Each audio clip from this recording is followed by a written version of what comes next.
C'est l'heure de vous informer, mesdames et messieurs. Bienvenue dans ces journaux.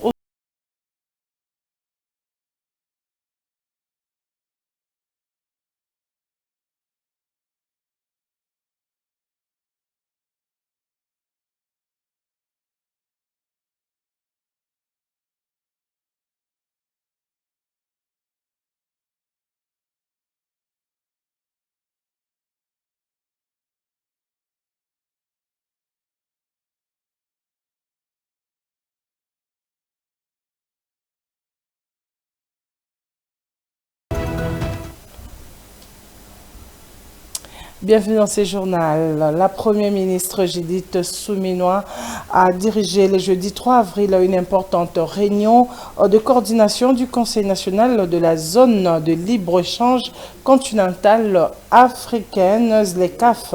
Cette rencontre qui a rassemblé une vingtaine de ministres avait pour principal objectif de dresser un état des lieux de l'encadrement de la mise en œuvre de l'intégration de la RDC au sein de la ZLECAf. Détail avec Bénédicte Mac. Jean-Pierre Bemba, Eve Bazaïba et Louis Watum. Il parle d'un progrès qui repose principalement sur la suppression progressive des tarifs douaniers. La première ministre coordonne les comités chargés de la mise en œuvre de la ZLECAf. La RDC a ratifié l'accord et a déposé ses instruments de ratification en 2022, acceptant ainsi de supprimer progressivement les barrières douanières à l'instar de ce qu'a fait l'Europe avec la CEE en 1957, a-t-il déclaré. Et là, on a évalué comment on va y arriver, quel type d'infrastructure on doit construire, routes, chemins de fer, centrales hydroélectriques, de manière à préparer l'État congolais à entrer dans cette zone de libre-échange continental. Parce que si rien n'est fait, eh bien, nous allons être les déversoirs de produits venant d'autres pays. Ensuite, nous avons examiné la question de ce qu'on appelle les règles d'origine.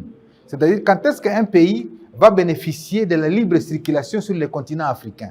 C'est lorsqu'il est déclaré être originaire d'un pays membre de la ZLECAf.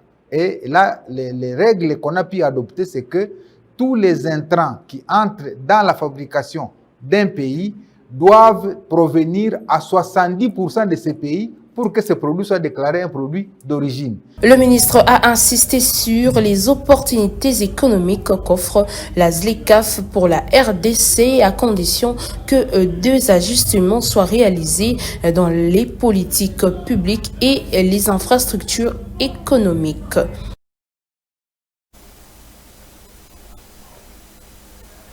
Et le président de la CENI, Denis Kadima, a présenté ce vendredi 4 avril la publication de la feuille de route pour le processus électoral 2025-2029 en RDC. Cette feuille de route a pour objectif d'éviter l'impréparation et permettra à ce que toutes les parties prenantes s'organisent. Commentaire d'Agnès Kassaza. La Commission électorale nationale indépendante CENI, par l'entremise du président de cette institution d'appui à la démocratie, Denis Kadima, a par la voie d'un engagement collectif de présenter la publication officielle de la feuille de route électorale 2025-2029. Le président de la CENI a, au cours de cette cérémonie, évoqué que cette feuille de route pour le processus électoral 2025-2029 a une grande importance pour la démocratie en République démocratique du Congo. Pour Denis Kadima, ce document a été conçu pour garantir la transparence et l'efficacité.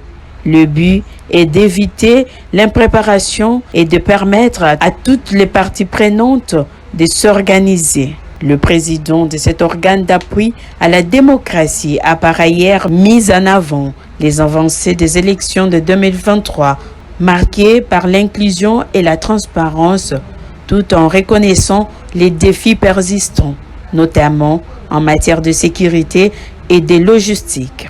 Denis Kadima a enfin appelé les Congolais à un engagement collectif autour de cette feuille de route en la qualifiant des contrats essentiels pour l'avenir démocratique de la République démocratique du Congo. La situation sécuritaire dans l'est de la RDC était au centre des échanges entre la commission mixte de défense du Sénat et certains membres du gouvernement afin de s'appuyer sur de nouveaux éléments fondés sur la prorogation de l'état de siège dans les provinces du Nord, Kivu et des Lituri. Encore une fois, Agnès Kassaza, ce reportage. La commission mixte de la Chambre haute du Parlement en charge de la défense, sécurité, frontières et relations extérieures a échangé avec certains membres du gouvernement sur la situation sécuritaire dans l'est de la République démocratique du Congo. Le président de cette commission, José Panda, a expliqué le vif de cette démarche, notamment avoir de nouveaux éléments sur la prorogation de l'état des sièges dans les deux provinces du Nord Kivu et de l'Ituri, qui est encore envisageable, et sur l'agression injuste que la République démocratique du Congo subit de la part du Rwanda et ses supplétifs du M23 AFC. Quelques membres du gouvernement avaient été appelés par la commission mixte, notamment le vice-premier ministre, le ministre de l'Intérieur, qui est passé hier pour commencer la mission. Nous avons aussi également le vice-ministre de la Défense qui est passé aujourd'hui pour pouvoir nous éclairer, mais également les ministres de la Justice, puisque nous devons procéder à la prolongation de l'état de siège. Mais pour arriver à donner les nouveaux éléments de cette prolongation, il était question que les différents ministres soient écoutés par les sénateurs qui nous permettront de pouvoir proroger à toute conscience. Les différents ministres, ont donné les explications précises que nous ne pouvons pas livrer ici puisque ce sont des rapports qu'on va d'abord donner au bureau et au niveau du bureau on donnera à la plénière. Et ce périple d'audition va pouvoir continuer puisque nous attendons également la ministre d'État, ministre des Affaires étrangères, pour qu'elle nous parle un peu de tout ce qu'il y a comme résolutions, les résolutions 2773 et même d'autres résolutions qui ont été prises.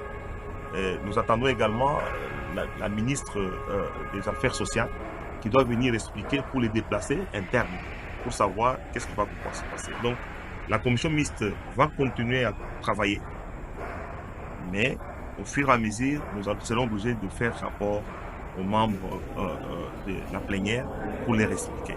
Donc, tous ces membres du gouvernement ont eu à passer à la commission et nous attendons que la plénière puisse être proclamée pour que nous fassions ces rapports. Le président de la commission défense et sécurité du Sénat a par ailleurs donné les raisons qui ont permis à ces échanges de s'appuyer sur des nouveaux éléments fondés sur l'évolution de la situation sur terrain.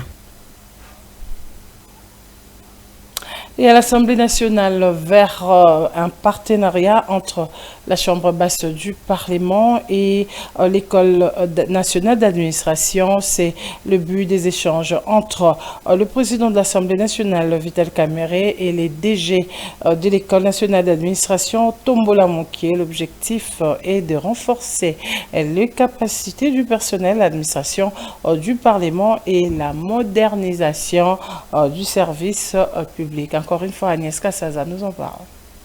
Le président de l'Assemblée nationale, Vital Kamerhe, a reçu le jeudi 30 avril 2025 le directeur général de l'École nationale d'administration ENA. Au centre de leur échange, les renforcements des capacités du personnel administratif du Parlement et l'appui de l'ENA à la modernisation du service public. Cette rencontre s'inscrit dans le cadre de la mission de l'ENA qui ne se limite pas seulement à la formation des cadres de l'État, mais également vise l'accompagnement des institutions dans l'optimisation de leur gouvernance. Le président de l'Assemblée nationale, le professeur Vital Kamerhe, a salué cette démarche et a exprimé son engagement à collaborer avec l'ENA pour professionnaliser davantage l'administration parlementaire. À cette occasion, le directeur général de l'ENA a présenté les plans stratégiques triennales de l'institution, intitulé « Réformer l'ENA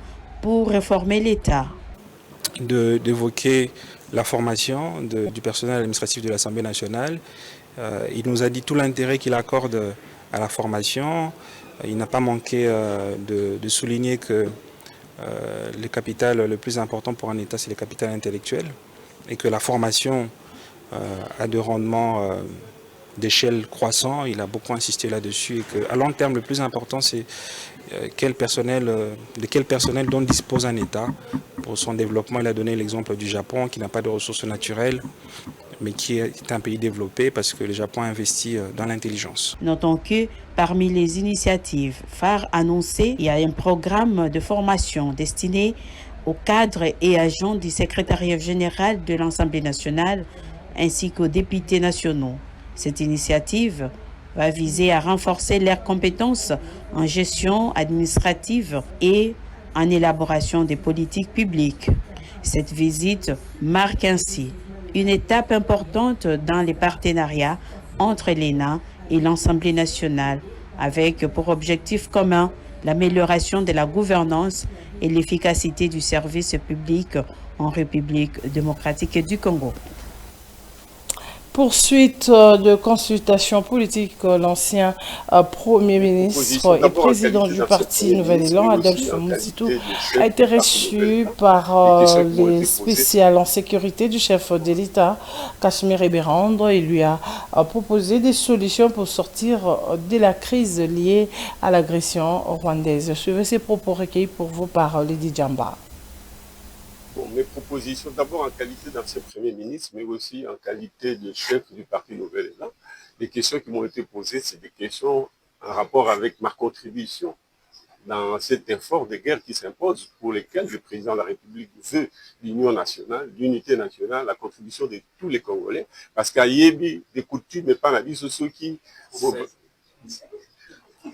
Des coutumes, mais quand la maison brûle, on a oublié ces arbres là, ICC.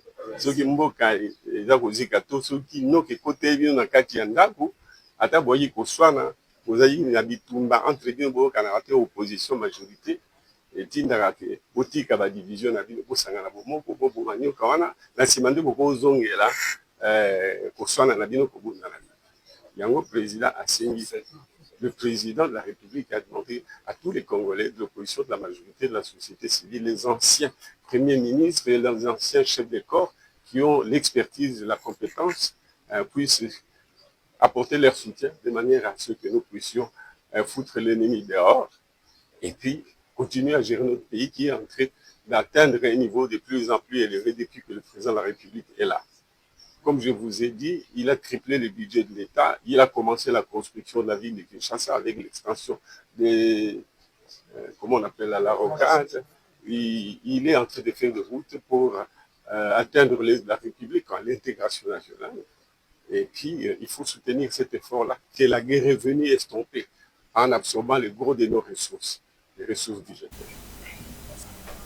Il s'est clôturé le jeudi 3 avril la table ronde sur l'appropriation du Génocoste et la reconnaissance du génocide congolais, le vœu les travaux de la table ronde et de rendre un hommage digne à leurs millions de morts. C'était présence de la ministre des Affaires étrangères Thérèse Kaikwanda. Commentaire d'Agnès Kassaza. Au cours d'une cérémonie haute en couleur qui s'est clôturée, les travaux de la table ronde sur l'appropriation du Génocoste et la reconnaissance du génocide congolais, en présence de la ministre aux Affaires étrangères ainsi que de nombreux et autres ministres et autorités étatiques.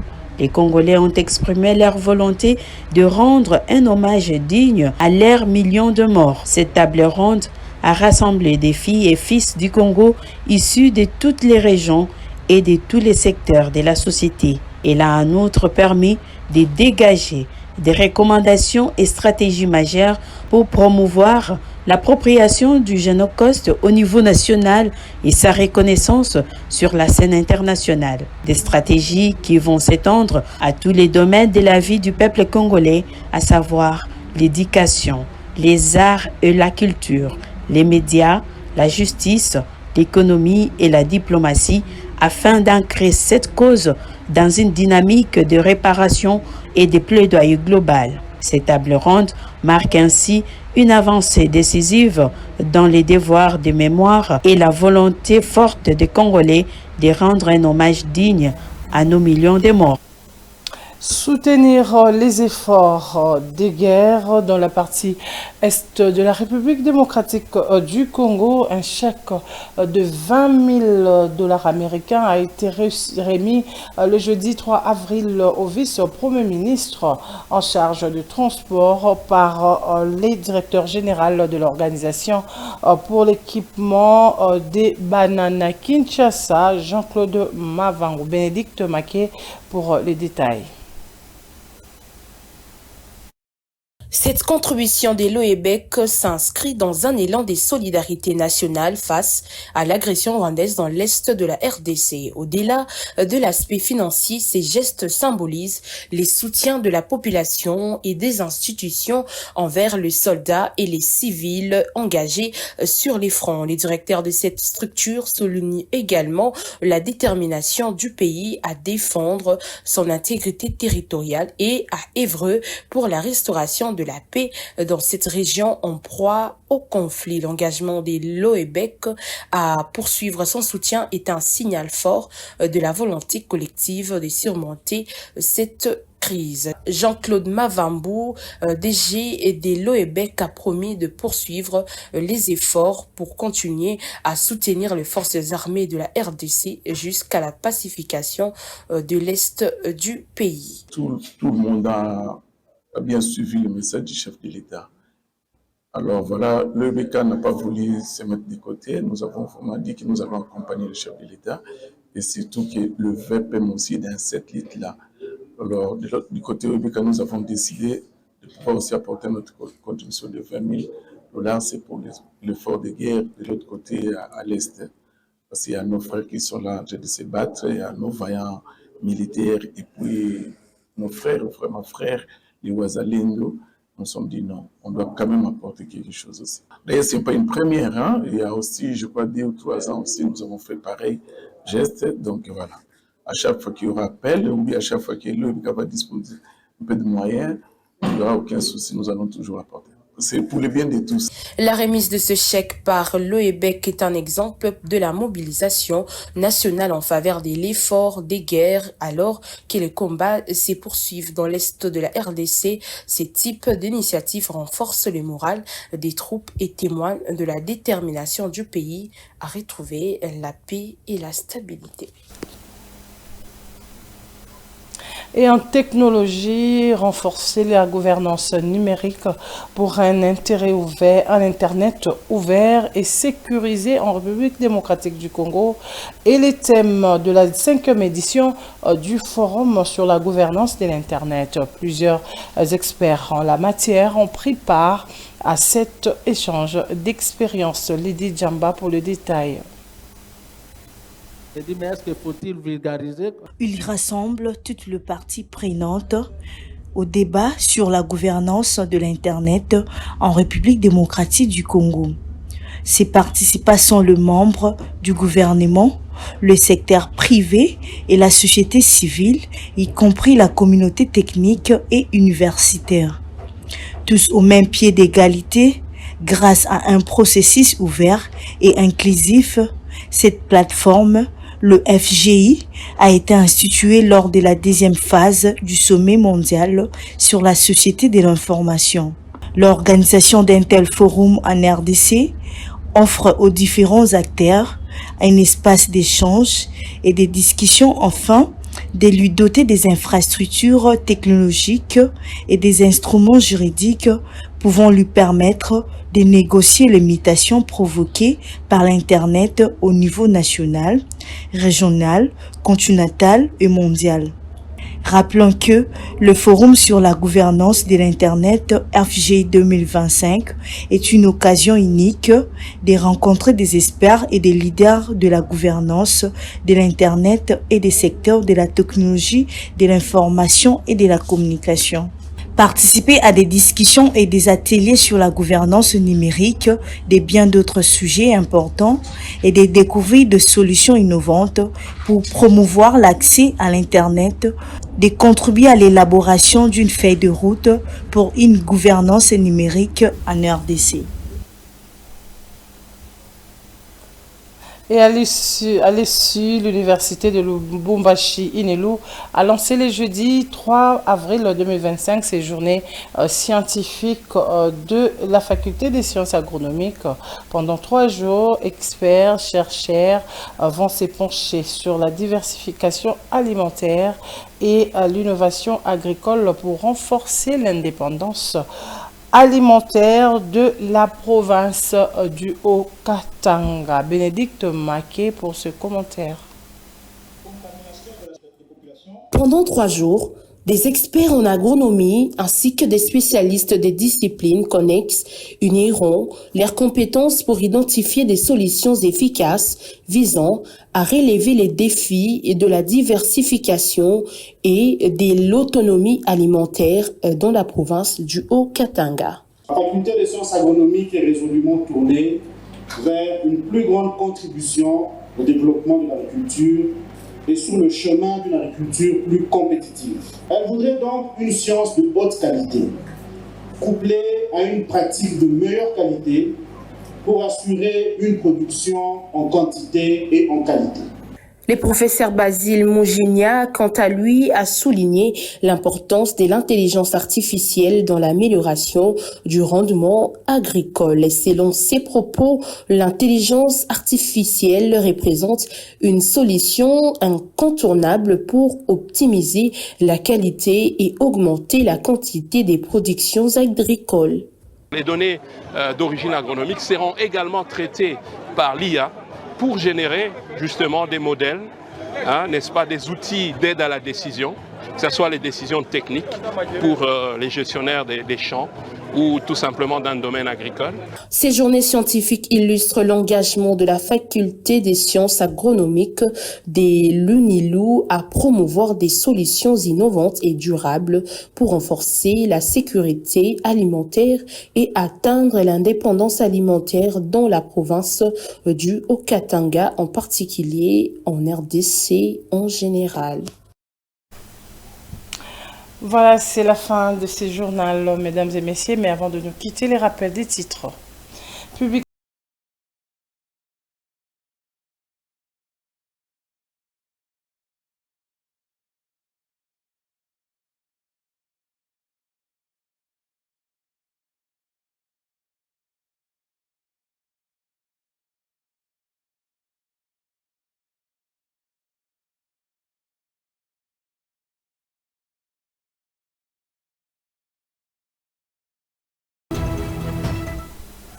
Voilà, mesdames et messieurs, c'est par ici que nous mettons fin